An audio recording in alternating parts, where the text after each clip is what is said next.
हमें ये महसूस होती है कि हम यहाँ पे कहीं दूसरी जगह नहीं आए हैं। यहाँ पे जो हमारे अपने भाई हैं, जो हमारे श्रीनगर कमेटी के हैं, दर्द ज़बान जो बोलते हैं, और हम भी दर्दी हैं, तो इसीलिए हम यहाँ पे आए हैं। ये जो खेल हमने खेला है, हमारा पुराना ही खेल है।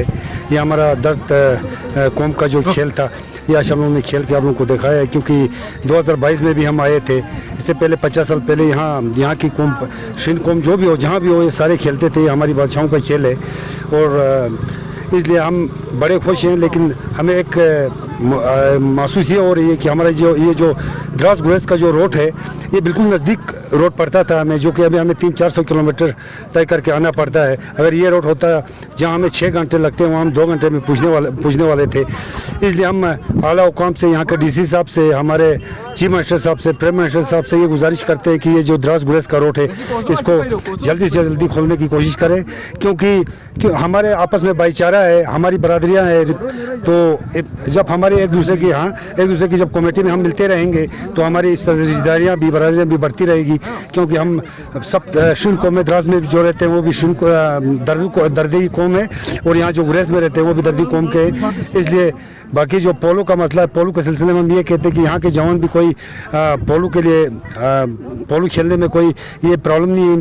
इनको सिर्फ थोड़ी सी ट्रेनिंग की ज़रूरत है। तो यहाँ की अगर एडमिनिस्ट्रेशन इनको सपोर्ट करे और कुछ कोच इसला के अगर 10-15 दिन को कोचिंग दिया जाए, तो ये प्लेयर जो है खेलने में पीछे नहीं हटेंगे। बहुत खुश हूँ क्योंकि मैं गुरेज में पोलो खेलने ज़रूर आया हूँ, लेकिन उससे ज़्यादा जो मेरे जज्बात हैं कि मैं उस इलाके में आया हूँ जिसको दर्दिस्तान का एक पार्ट है, और मेरा अपना कल्चर, मेरा सकाफत दोनों जो है इस कौम से मिलता है। तो उस जज्बे को लेकर लगभग ये सारे पोलो प्लेयर जो है अपने सारी मसरूफियात को छोड़ कर आए हैं। क्योंकि उनको खेल तो वो बहुत खेल चुके हैं, लेकिन उनका सबसे बड़ा जो उनका मानना था कि हम अपने इलाके में जा रहे हैं जहाँ पे हमारे अपने कल्चर के, अपनी ज़बान के लोग रहते हैं। ऑब्वियसली रिवाइव करना अपने आप में चुनौती है, क्योंकि 300 किलोमीटर लगभग दूर से हम जो है इस गाड़ियों में लगा के इस घोड़े को 2-3 पासेस, 2 जिला पासेस, राजदान पास को क्रॉस करके आए हैं।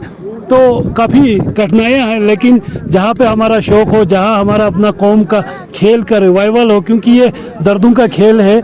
जो पोलो काफ़ी मशहूर हुआ करता था, बदकिस्मती में 80 साल पहले यहाँ भी खेला करते थे। बहुत सारे बुज़ुर्गों से हमारी बात हुई, लेकिन हम चाहते हैं कि यहाँ के नौजवान राइडिंग बहुत अच्छा करते हैं।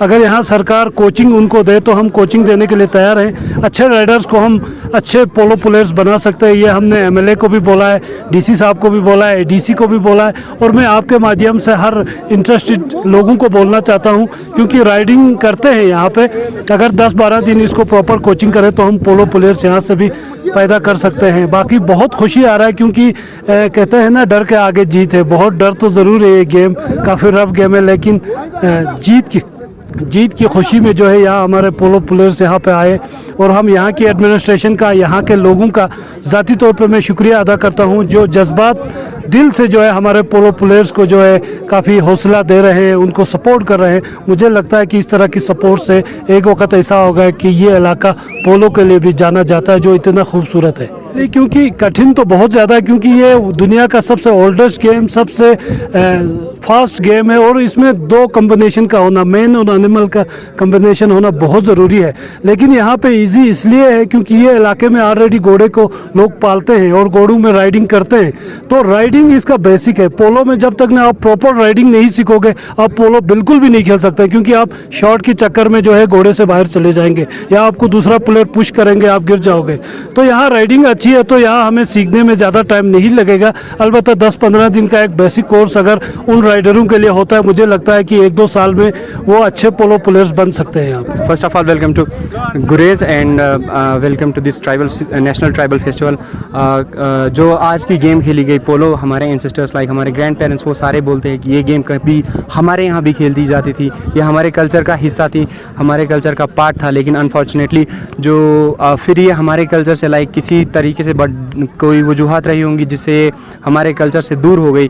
अब इसको रिवाइव करने की कोशिश जो की जा रही है कि यहाँ पर बाहर के जो दूसरे दूसरे एरिया के हैं जो ये जानते हैं, उनको यहाँ पे बुला के ये गेम जो है एक लाइक इंट्रोड्यूस किया गया है, री इंट्रोड्यूस किया जा रहा है यहाँ पर। अब मेरी सिर्फ इतनी तमन्ना है और दरख्वास्त है एडमिनिस्ट्रेशन से कि वो इस गेम को दोबारा से यहीं के लोगों को, यहीं के बच्चों को और यहीं के टैलेंटेड लोगों को सिखाए ये, ताकि हम ये गेम फिर से रिवाइव करें, हम अपने कल्चर को फिर से ज़िंदा करें।